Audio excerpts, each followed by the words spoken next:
आज के इस वीडियो में हम बात करने वाले हैं 8 GB वाला मोबाइल, 10 GB वाला मोबाइल।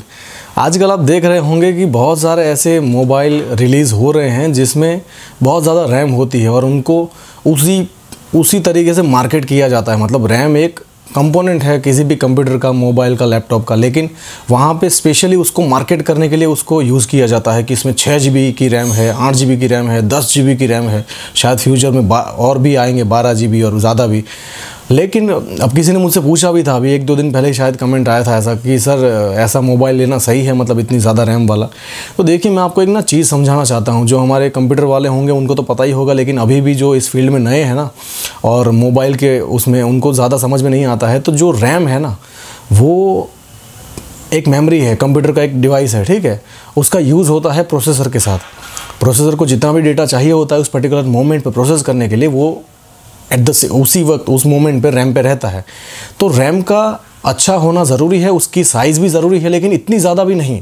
मतलब आप समझने की कोशिश करो, ये जो चीज़ें हैं ना वो मोबाइल डिवाइस है, मोबिलिटी, तो उसका जो प्रोसेसर है वो भी इतना ज़्यादा जाइगेंटिक नहीं होगा, तो उसमें इतनी ज़्यादा रैम की ज़रूरत नहीं है। मोबाइल में अगर मैं अपने एक्सपीरियंस से भी बताना चाहूँ और जितने भी लोगों को मैं पूछता हूँ, मैं बहुत ज़्यादा ऑब्जर्व करता हूँ इसको, तो 4 GB RAM is more than enough. किसी भी मोबाइल में, हाई एंड से हाई एंड मोबाइल में भी 4 GB और मैक्सिमम मतलब 6 GB तो ना उसकी पीक होती है कि 6 GB RAM is more than enough. किसी भी कंप्यूटर में, सिर्फ मोबाइल की बात नहीं है, किसी भी कंप्यूटर में जो सबसे इम्पॉर्टेंट जो इक्विपमेंट होना चाहिए या जो डिवाइस होना चाहिए ना, वो सबसे पहले जिसको देखना चाहिए और सबसे पहले जिसको हमें प्रायोरिटी देनी चाहिए वो होता है CPU।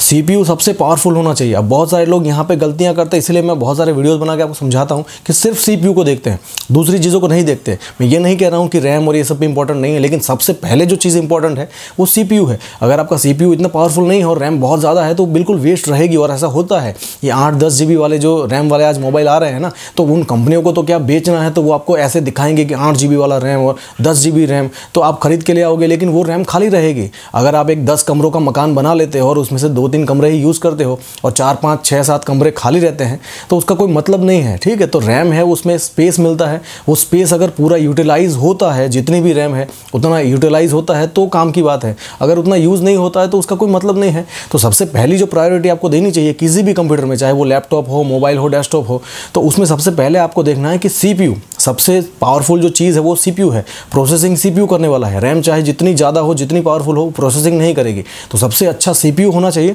और उसके बाद ये रैम पे और उस पर पैसे डालने चाहिए। अब इन सब की मतलब ये 10 GB और 8 GB वाले रैम वाले मोबाइल को देखोगे ना, तो उसकी प्राइस भी बहुत ज़्यादा होती है, लेकिन उसका कोई मतलब ही नहीं है। तो ये लोग तो बेचने के लिए बैठे हैं, वो ऐसे मोबाइल बनाते रहेंगे, लेकिन एज ए कंज्यूमर आपको पता होना चाहिए कि आपको क्या करना है। तो CPU अगर अच्छा होगा और उसके साथ 4 GB की भी रैम होगी ना, तो भी वो बहुत अच्छा परफॉर्म करेगा। लेकिन CPU वीक होगा और फिर वहाँ पे 8 GB 10 GB या उससे भी ज़्यादा हो, उसका कोई मतलब नहीं है। तो यही मैं आपको समझाना चाहता था। कुछ लोगों ने पूछा भी था और मुझे भी इस पर वीडियो बनाना था और आपको समझाना था कि आजकल लोग अपने चैनल को भी चलाने के लिए बहुत सारे ऐसे वीडियो बना रहे हैं 8 GB 10 GB रैम, लेकिन इसका कोई मतलब नहीं है। फंडामेंटल लेवल पर समझो कि CPU पावरफुल होना चाहिए और उसके बाद दूसरी प्रायोरिटी रैम को देनी चाहिए, ना कि सबसे पहली प्रायोरिटी रैम को, ठीक है।